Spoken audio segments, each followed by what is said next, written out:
Hi hello welcome to BRK health. నేను మీ కీర్తి. ఈరోజు మనతో పాటు ఉన్నారు children specialist doctor Ravinder Reddy గారు మనతో పాటు ఉన్నారు. సార్తో మాట్లాడి మరిన్ని విషయాలు తెలుసుకుందాం. నమస్కారం సార్. నమస్కారం అండి. థ్యాంక్ యూ హాస్పిటల్ వచ్చినందుకు. Thank you sir. Thank you so much. మీ బీఆర్కే న్యూస్ యాజమాన్యానికి కూడా thank you. Thank you sir. Thank you sir. మీ విలువైన టైం మాకు ఇచ్చినందుకు మీకే మేము థ్యాంక్స్ చెప్పుకుంటున్నాం సార్. ప్రజెంట్ కరోనా అనేది మళ్ళీ వస్తుంది అనేది వచ్చింది సార్ న్యూస్. ఇప్పుడు కొన్ని రాష్ట్రాలలో అయితే పెరిగిపోతుంది, రోజు రోజుకు కేసెస్ ఎక్కువ అవుతున్నాయి, పాజిటివ్ కేసెస్. దీని మీద ఏంటి సార్?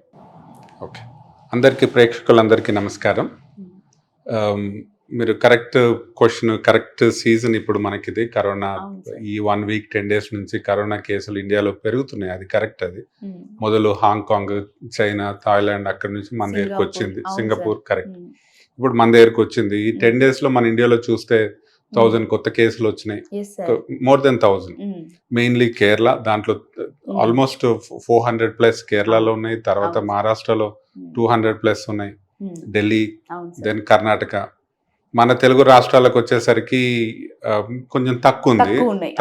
అందులో కరెక్ట్ లెస్ దెన్ 10 ఉన్నాయి బోత్ తెలుగు స్టేట్స్ లో. బట్ మనం తగు జాగ్రత్తలు తీసుకోవాలి. ఇప్పుడు ఏదైతే మనకి ఇండియాలో కొత్త కేసులు ఉన్నాయో,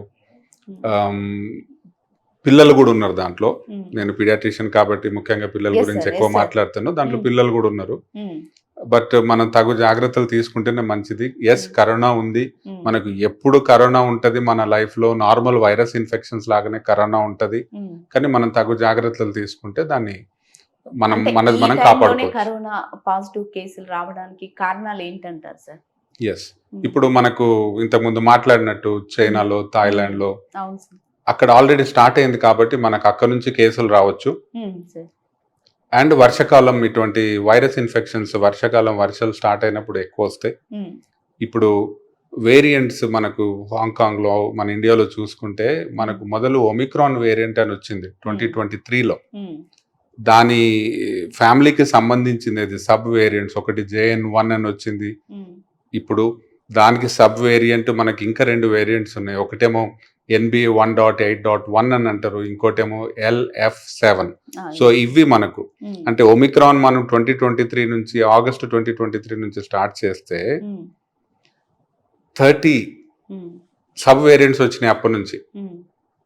అంటే 30 times అది సబ్ వేరియంట్స్ వచ్చి ఇప్పుడు మనం LF7 NB వేరియంట్ దగ్గర ఉన్నాం మనం. Okay sir. అయితే సార్ ఇప్పుడు వచ్చే కరోనా వేవ్ చిన్నపిల్లల్లో ఎలాంటి ప్రభావం చూపబోతుంది? అసలు చిన్నపిల్లల్లో ఏ వయసు నుంచి వచ్చే అవకాశం ఉంది? మరి ఇప్పుడు పుట్టిన పిల్లలకు కూడా కరోనా వచ్చే అవకాశాలు ఉన్నాయంటారా? అసలు దాన్ని ఎలా చూడొచ్చు అంటారు సార్? ఓకే, చిన్నపిల్లలలో వాళ్ళు అతిథులు ఏం కాదండి. చిన్నపిల్లల్లో కూడా కరోనా రావచ్చు.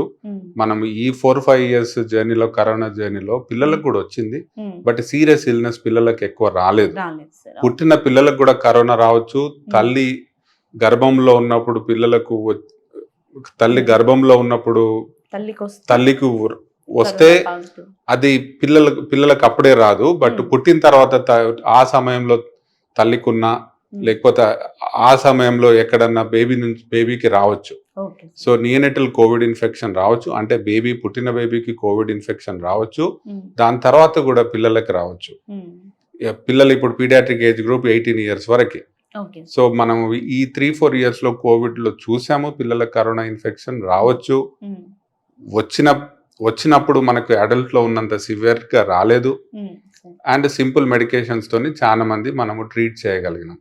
ఓకే, ఈ కరోనా రాకుండా ఉండడానికి ఎలాంటి జాగ్రత్తలు తీసుకోవాలంటారు సార్? అంటే మామూలుగా ప్రెగ్నెన్సీ ఉన్న వాళ్ళైనా, చిన్న పిల్లలు ఉన్న వాళ్ళైనా ఎలాంటి జాగ్రత్తలు తీసుకోవాలంటారు? ఓకే, జాగ్రత్తలు నేను పోయే ముందు, ఇప్పుడు ఈ పిల్లలకు ఈ టైంలో కరోనా ఇన్ఫెక్షన్, ఇప్పుడు మన కొత్త వేరియంట్ పిల్లలకు చూస్తున్నాం. ఇప్పుడు పూణేలో చూస్తే మనము పూణేలో 5 పిల్లలు అడ్మిట్ అయ్యారు కరోనా ఇన్ఫెక్షన్ తో. దాంట్లో youngest age 3 months. So youngest age 3 months. So మనం పిల్లల్ని కూడా జాగ్రత్త చూసుకోవాలి. ఏమేమి ప్రికాషన్స్ తీసుకోవాలి అంటే, మనం పెద్ద వాళ్ళము మాస్క్ పెట్టుకోవాలి. పిల్లలు మోర్ దెన్ 2 years అయితే మాస్క్ పెట్టాలి. హ్యాండ్ శానిటైజ్ కానీ హ్యాండ్ వాషింగ్ కానీ చూసుకోవాలి. అండ్ 6 feet డిస్టెన్స్ మెయింటైన్ చేస్తే మంచిగా ఉంటుంది. ఇవి కోవిడ్ అప్రోప్రియేట్ బిహేవియర్ అంటారు. ఏదేది మాస్క్ ధరించడం, డిస్టెన్స్ మెయింటైన్ చేయడం and hand washing or hand sanitization, ఇది కోవిడ్ అప్రోప్రియేట్ బిహేవియర్. ఇవి 100% మనం పాటించాలి. తర్వాత క్రౌడెడ్ ప్లేసెస్ కి పోవద్దు, గ్యాదరింగ్స్ తక్కువ చేసుకోవాలి. పిల్లలు స్కూల్ సిమ్టమ్స్ ఉన్న పిల్లలు స్కూల్ కి పోవద్దు. ఏమేమి సిమ్టమ్స్? ఫీవర్ ఉండొచ్చు, కాఫ్ కోల్డ్ ఉండొచ్చు, కరోనాతోని కావచ్చు, అది నార్మల్ వైరస్ ఇన్ఫెక్షన్స్ తోని కావచ్చు. సో వాళ్ళని స్కూల్ కు పంపకపోతే బెటర్ తల్లిదండ్రులు. ఏదేది ఫీవర్ ఉన్న వాళ్ళు cough cold, sore throat or కొంచెం దీంతో బాడీ పెయిన్స్ కూడా ఉండొచ్చు. సో ప్రివెన్షన్ ఎప్పుడైనా బెటర్ అండి. కరోనా ఒక్కటి గుర్తుపెట్టుకోండి, మనం పిలువంది మన ఇంటికి రాదు. కరోనా అంటే మనం తగు జాగ్రత్తలు తీసుకుంటే మన ఇంటికి రాదు. కరోనాకు చాలా ఈగో ఎక్కువ, మనం పిలువంది రాదు. Okay sir. ఓకే, ఇప్పుడు కరోనా చిన్న పిల్లల్లోనే వస్తుంది వస్తుంది అని అనుకున్నా, లేదంటే ఇప్పుడు తల్లిపాలు, కొందరికి తల్లిపాలు వస్తాయి సార్, కొందరికి రావు. అంటే తల్లిపాలు ఇమ్యూనిటీని పెంచుతాయి. ఇప్పుడు మామూలుగా కొందరికి పాలు రావు కదా, వాళ్ళు ఎలాంటి జాగ్రత్తలు తీసుకోవాలంటారు? ఇమ్యూనిటీ పవర్ తక్కువ ఉంటది కదా సార్ అలాంటి పిల్లల్లో. అవునండి, మీరు కరెక్ట్ చెప్పారు. బ్రెస్ట్ మిల్క్ చాలా ఇంపార్టెంట్ బేబీస్ కి. ఒకవేళ కరోనా మదర్స్ కి కరోనా ఉండి కూడా వాళ్ళు బ్రెస్ట్ ఫీడింగ్ ఇవ్వచ్చు. మాస్క్ ధరించి breast feeding, direct breast feeding ఇవ్వచ్చు. వాళ్ళకి న్యాచురల్ ఇమ్యూనిటీ బ్రెస్ట్ ఫీడింగ్ ద్వారా వెళ్తుంది. బై సమ్ మదర్స్ కి ఒక్కోసారి బ్రెస్ట్ ఫీడింగ్ అడిక్వేట్ గా రాదు. అప్పుడు మనకు formula feeding options, various options ఉన్నాయి. బట్ అల్టిమేట్ గా మనం మదర్ కు బ్రెస్ట్ ఫీడింగ్ వచ్చే కోణంలో ఆలోచించాలి. దానికి మదర్ అడిక్వేట్ గా రెస్ట్ తీసుకోవడం, స్ట్రెస్ లెవెల్స్ తక్కువ చేసుకోవడం, ఫుడ్ కరెక్ట్ తినడం. So food is important, stress levels తక్కువ చేసుకోవడం అండ్ నిద్ర, enough sleep for the mother. ఇవి 3 మెయిన్ మదర్ కి బ్రెస్ట్ మిల్క్ రావటానికి. కానీ ప్రతి మదర్ కు బ్రెస్ట్ మిల్క్ వస్తుందండి. ఫస్ట్ కొన్ని రోజులు ఇబ్బంది ఉంటుండొచ్చు, కానీ బట్ ఆ ఫస్ట్ 3-4 days లో వచ్చిన మిల్క్ చాలా వాల్యుబుల్. అది కొలెస్ట్రాల్ అంటాము, దాంట్లో చాలా పవర్ ఉంటుంది బేబీస్ కి. ఓకే సార్, కరోనా చిన్న పిల్లల్లో వచ్చినప్పుడు ఎలాంటి జాగ్రత్తలు తీసుకోవాలంటారు? Okay, first prevention again. వాళ్ళు కాఫ్ కోల్డ్ వచ్చినప్పుడు వేరే పిల్లలతో కలవకపోవడము. ఇంట్లో ఎవరైనా అడల్ట్స్ ఉంటే, ఎల్డర్లీ పేషెంట్స్ అంటే ఎల్డర్లీ వాళ్ళ గ్రాండ్ పేరెంట్స్ ఎవరైనా ఉంటే more than 65 years, వాళ్ళతో డిస్టెన్స్ మెయింటైన్ చేయడం. అవి ఇంట్లో తగు జాగ్రత్తలు తీసుకొని, ఫీవర్ వచ్చినప్పుడు పారాసెటమాల్, అదే క్రోసిన్ సింపుల్ పారాసెటమాల్ ఇవ్వడం. ఎక్కువ ఫీవర్ ఉండి తగ్గకపోతే వాళ్ళు డాక్టర్ దగ్గరకు వచ్చి చూపించుకోవడం. మా దగ్గరకు వచ్చినప్పుడు కూడా మేము సిమ్టమాటిక్ ట్రీట్మెంటే ఉంటుంది కరోనాకి. మెజారిటీ ఆఫ్ ద చిల్డ్రన్ కి ఆర్ బేబీస్ కి సిమ్టమాటిక్ ట్రీట్మెంట్ అంటే ఫీవర్ ఉంటే ఫీవర్ కు మెడిసిన్ ఇవ్వడము, కాఫ్ కోల్డ్ ఉంటే కాఫ్ కోల్డ్ కి మెడిసిన్ ఇవ్వడము. మెజారిటీ ఆఫ్ ద చిల్డ్రన్ ఈ సింపుల్ రెమెడీస్ తోనే వాళ్ళకి తగ్గిపోద్ది కరోనా. కరోనా వస్తే జనరల్ గా 5 to 7 days ఉంటుంది, తర్వాత వాళ్ళు రికవర్ అయిపోతారు. చిన్న పిల్లల్లో అంతే ఉంటుందంటారా? Majority of the babies or majority of the children కి సీరియస్ ఇన్ఫెక్షన్ కరోనా రాదు. వచ్చిన వాళ్ళకి అది డిఫరెంట్. 100 మందిలో 2-3కి less than 5% పీడియాట్రిక్ పాపులేషన్ కి సీరియస్ ఫామ్ లో అది ప్రజెంట్ కావచ్చు. దానికి వేరే ట్రీట్మెంట్ ఉంటుంది. ఓకే సార్, అంటే ఇప్పుడు మామూలుగా పిల్లలు ఒక 7-8 years ఉన్నారు, వాళ్ళకి ఎలాంటి ఫుడ్ తీసుకోవాలంటారు? కరోనా నుంచి జాగ్రత్తగా ఉండాలి అంటే వాళ్ళు ఎలాంటి, అంటే ఇమ్యూనిటీ పవర్ రావాలన్నా, పిల్లలు స్ట్రాంగ్ గా ఉండాలన్నా ఎలాంటి ఫుడ్ తీసుకోవాలి? ఓకే, అంటే స్పెషల్ గా కరోనా ప్రివెంట్ చేసే ఫుడ్ ఏం లేదండి. బ్యాలెన్స్ డైట్ తీసుకోవాలి వాళ్ళు. Lot of vegetables, lot of fruits, enough fluids తాగడము, వాటర్ కానీ ఫ్రూట్ జ్యూస్ కానీ, but lot of fruits, vegetables, ఎక్కువ విటమిన్స్ ఉంటాయి దాంట్లో. And balance diet. మనం ఉత్త పెరగన్నం తింటే దేర్ ఇస్ నో యూజ్. దాంట్లో protein, carbohydrate, fat correct proportion తో తింటే వాళ్ళకి ఇమ్యూనిటీ బాగుండే ఛాన్స్ ఉంటుంది. అంటే ఇప్పుడు పిల్లలు కదా సార్, వాళ్ళు బయట వెళ్ళి ఆడడము అలాంటివి చేయడం వల్ల జాగ్రత్తలు తీసుకోకపోతేనే కరోనా వస్తుంది అని అనుకుంటున్నాం ఎవరమైనా. మామూలుగా ఇప్పుడు పిల్లలు బయటకు వెళ్ళి ఆడుకోవడం అలాంటివి చేసినప్పుడు కూడా జలుబు దగ్గు వస్తుంది. ఇది నార్మల్ జలుబు దగ్గు లేదనుకో కరోనాది అని ఎలా తెలుసుకోవాలంటారు? ఓకే, ఇది మంచి పాయింట్. ఇప్పుడు సింపుల్ వైరస్ ఇన్ఫెక్షన్స్ ఇప్పుడు రైనీ సీజన్ లో స్టార్ట్ అవుతాయి. కాఫ్ కోల్డ్ ఫీవర్ పిల్లలు చాలా మంది చూస్తూ ఉంటాం. మా మెడికవర్ ఇప్పుడు విమెన్ అండ్ చైల్డ్ అవును. హాస్పిటల్స్ రెగ్యులర్ గా వస్తూ ఉంటారు పిల్లలు. నార్మల్ వర్షం జలుబు దగ్గు కరెక్ట్ కామన్ సార్ ఇప్పుడు నార్మల్ కామన్ కరోనా ఇన్ఫెక్షన్ తో కూడా సేమ్ సిమ్టమ్స్ ఉంటాయి. ఉంటాయి. అవును చూసి మనము పలానా పేషెంట్ కు కరోనా ఉంది, పలానా పిల్లోనికి పాపకి కరోనా ఉంది అని చెప్పలేం. చెప్పలేం. అవును. సో సిమ్టమాటిక్ ట్రీట్మెంట్ ఇచ్చి మనము సిమ్టమాటిక్ వాళ్ళకి సిమ్టమ్స్ తగ్గుతలేవు ఉమ్, ఆర్ కరోనా టెస్ట్ చేస్తే ఆర్టీపీసీఆర్ టెస్ట్ చేస్తే తెలుస్తుంది. ఉమ్, చూస్తే మాత్రం ఎవరు గుర్తుపట్టలేరు. ఓకే. కొంతమందికి స్మెల్ ఇది టేస్ట్ పోవచ్చు, ఉమ్, స్మెల్ దెబ్బతినొచ్చు, ఉమ్, బట్ పిల్లలలో చెప్పడం కష్టం అది. ఉమ్, సో టెస్ట్ చేయాలి మనం, ఆర్టీపీసీఆర్ చేస్తేనే డిఫరెంట్ చేయగలుగుతాము. Um, otherwise common normal cough cold normal virus infections um. కరోనాకి మనం చూసి చెప్పలేం. ఓకే సార్, ఇప్పుడు అప్పుడు మనకి కరోనాకి వ్యాక్సిన్స్ వచ్చినాయి. అవి పిల్లలకు ఎవరు వేయించినట్టుగా మనం ఏం చూడలేదు 2019, 20, 21లో కూడా. అది ఇప్పుడు వచ్చే కరోనా టైంలో అయినా వ్యాక్సిన్స్ వచ్చే అవకాశం ఉందంటారా సార్? ఉంది, ఇప్పుడు పిల్లలకు వ్యాక్సిన్ ఉంది ఉమ్, మన దగ్గర. India government of India um, vaccine control department um, పిల్లలకు వ్యాక్సిన్స్ హ్యూమన్ పర్మిషన్ ఇచ్చారు. ఉమ్. కాకపోతే ఏజ్ స్పెసిఫిక్ చెప్పారు. Okay sir. More than 12 years పిల్లలకి ఉమ్, మనం వ్యాక్సిన్ ఇవ్వచ్చు. ఇంతకు ముందు కూడా మనం ఇచ్చాం, కరోనా సీజన్ లో ఇక్కడ ఇచ్చాం. Um, okay sir. Paediatric population కి, చిన్న పిల్లలకి um, first more than 15 years human government of India మాకు పర్మిషన్ ఇచ్చింది. ఉమ్, దాని తర్వాత 12 to 15 years వాళ్ళు కూడా ఇంక్లూడ్ అయ్యారు. ఉమ్, సో ఇప్పుడు అబౌట్ 12 years పీడియాట్రిక్ పాపులేషన్ కి ఉమ్, మనం వ్యాక్సిన్స్ ఇవ్వచ్చు. ఇండియాలో 3 వ్యాక్సిన్స్ రెడీగా అవైలబుల్ ఉన్నాయి. ఉమ్, కోవోవాక్స్ అని, కార్బివాక్స్ అని అండ్ కోవాక్సిన్ అని. ఉమ్, ఇవి 3 మనం వ్యాక్సిన్స్ పిల్లలకి పీడియాట్రిక్ ఏజ్ గ్రూప్ కి ఇవ్వచ్చు. కోవాక్సిన్ అయితే మోర్ దెన్ 15 years ఉంది. మిగతా 2 వ్యాక్సిన్స్ మోర్ దెన్ 12 years తర్వాత ఇవ్వచ్చు. ఓకే. అంటే ఒకేసారి సార్ అది స్టెప్ బై ఉంటుందా పిల్లలకి? 2 డోసులు ఉంటాయి 2 వాళ్ళకి. డోసులు ఉంటాయి. మొదటి రోజు, తర్వాత 28 days, 1 month లోపు 28 days అప్పుడు తీసుకోవాలి. Okay sir. అంటే మనం ఇప్పుడు వ్యాక్సిన్ వేయించుకున్నప్పుడు కొందరు లక్షణాలు, కొందరికేమో నార్మల్గానే ఉంది, కొందరికి కళ్ళు తిరగడం అలాంటివి ఎఫెక్ట్ అయింది సార్. అంటే ఆ ఎఫెక్ట్ ఎందుకు పడుతుంది అంటారు? అంటే అందరికి అది ఎందుకు సెట్ కాలేదంటారు? అవి మనం చూసాం అప్పుడు కేసెస్.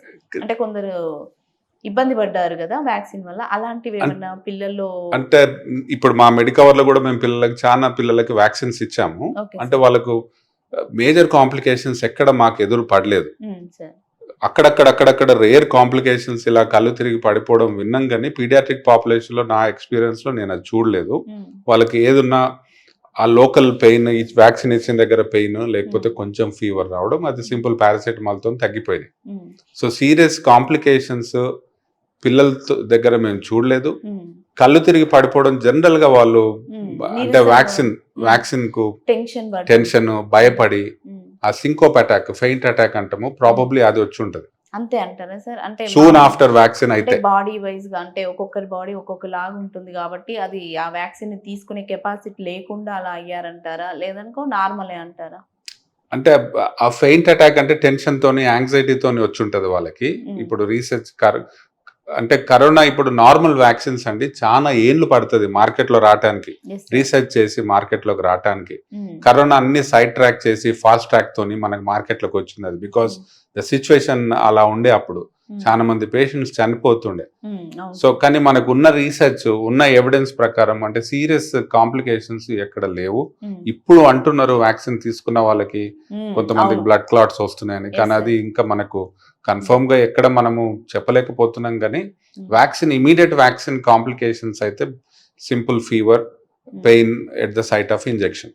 Okay sir. ఇప్పుడు మీరు అన్నారు కరోనా వ్యాక్సిన్ వచ్చింది అని, మన పెద్ద పెద్ద హాస్పిటల్లోనే అవైలబుల్గా ఉందా? మిడిల్ క్లాస్ వాళ్ళు కూడా తీసుకునేటట్టుగానే ఉంటుందా సార్? తీసుకోవచ్చు, మిడిల్ క్లాస్ వాళ్ళు కూడా. ఇట్ ఈస్ ఎక్స్పెన్సివ్ ఏం కాదండి. ఇప్పుడు మా హాస్పిటల్లో Medicover women and child hospital, Medicover హాస్పిటల్లో పిల్లలకి ఇవ్వటానికి సౌకర్యం ఉంది. ఎక్స్పెన్సివ్ ఏం కాదు. అది వేలల్లో అయితే ఉండదండి. మిడిల్ క్లాస్ ఫ్యామిలీకి అందుబాటులోనే ఉంటుందండి. కరెక్ట్, మిడిల్ క్లాస్ ఫ్యామిలీకి అప్రోచబుల్ ఉంటది ప్రైస్. Okay sir.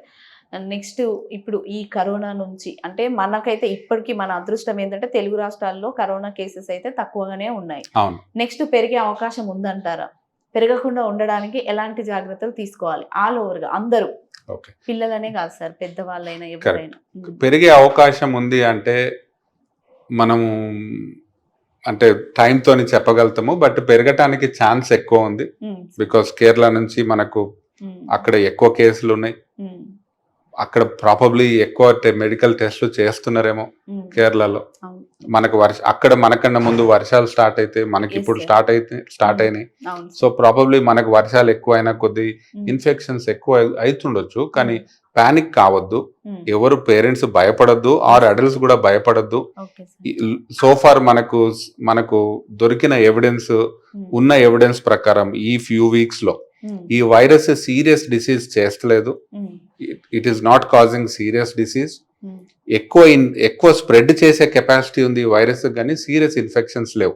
సో దయచేసి పేరెంట్స్ కానీ ఎల్డర్స్ కానీ భయపడొద్దు, పానిక్ లోకి పోవద్దు. కాకపోతే తగు జాగ్రత్తలు తీసుకోవాలి. మళ్ళీ చెప్తాను, కోవిడ్ అప్రోప్రియేట్ బిహేవియర్ అంటే డిస్టెన్స్ 6 feet, మాస్క్ బయటకు పోయినప్పుడు, గ్యాదరింగ్స్ లో పోయినప్పుడు, and hand sanitization or hand washing. ఇవి 3 మినిమం మనం జాగ్రత్తలు తీసుకోవాలి. జాగ్రత్తలు తీసుకుంటే మనం కోవిడ్ ఇన్ఫెక్షన్ రాకుండా చూసుకోగలిగే ఛాన్స్ ఎక్కువ ఉంటుంది.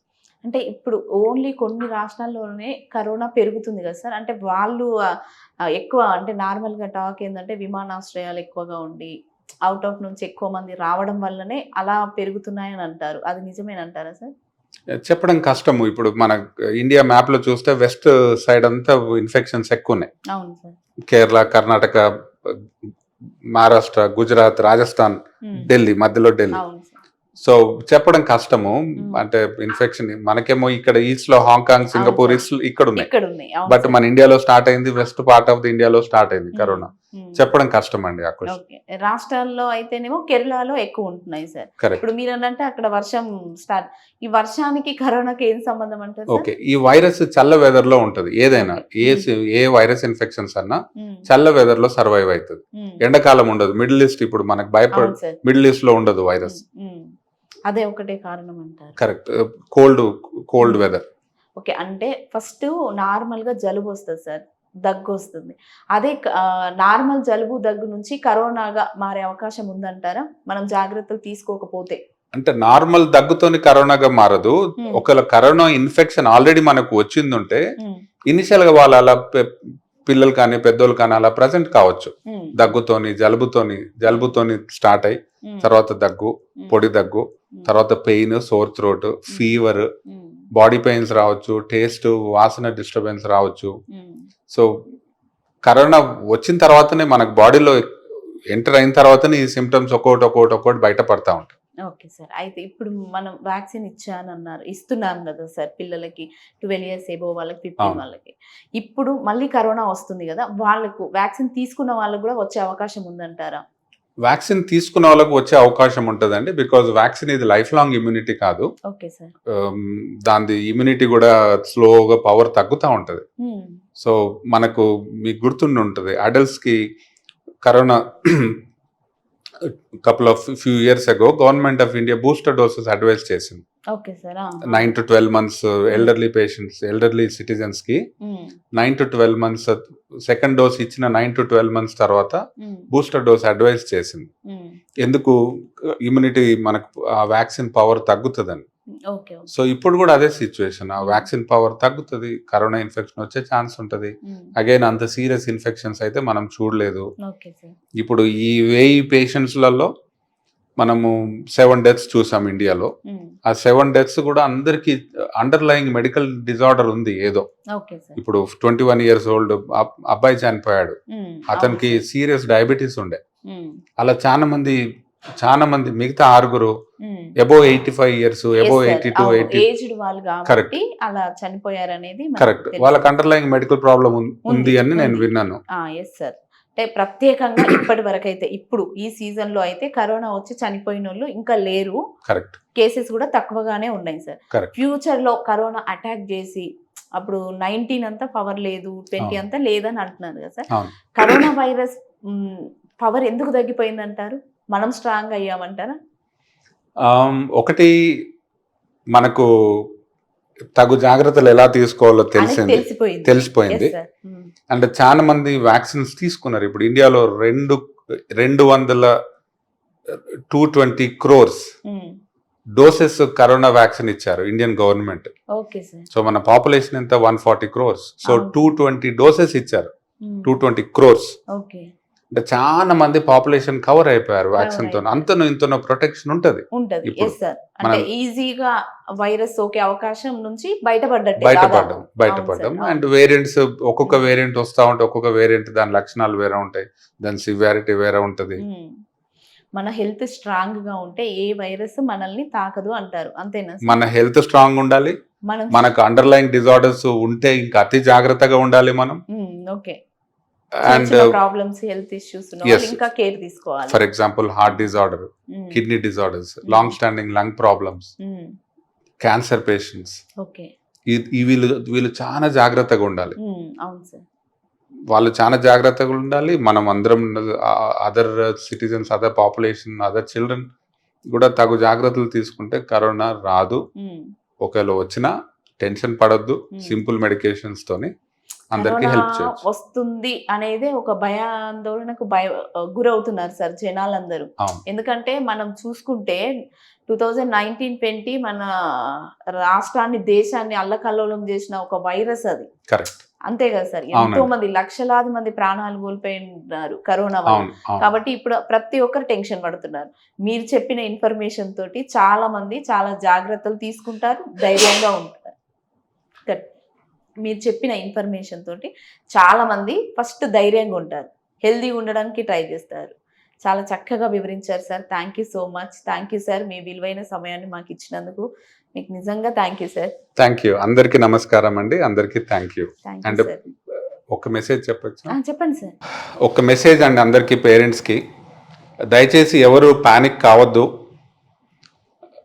పిల్లలకి కరోనా వచ్చినా ప్యానిక్ కాకండి. సింపుల్ మెడికేషన్స్తోనే వాళ్ళకి ట్రీట్మెంట్ ఉంటుంది. మా దగ్గర even I'm sure other hospitals కూడా అందరు రెడీ అయిపోయి ఉంటారు. మా దగ్గర టెస్ట్ చేసే కిట్స్ ఉన్నాయి. అండ్ ఒకవేళ ఎవరికైనా హాస్పిటల్ అడ్మిషన్ అవసరం పడ్డా మెడికవర్ ఉమెన్ అండ్ చైల్డ్ హాస్పిటల్స్లో మేము ఒక సెపరేట్ వార్డ్ క్రియేట్ చేసి రెడీగా ఉన్నాం. బట్ ఎవరికి అడ్మిషన్ అవసరం పడద్దని కోరుకుందాం.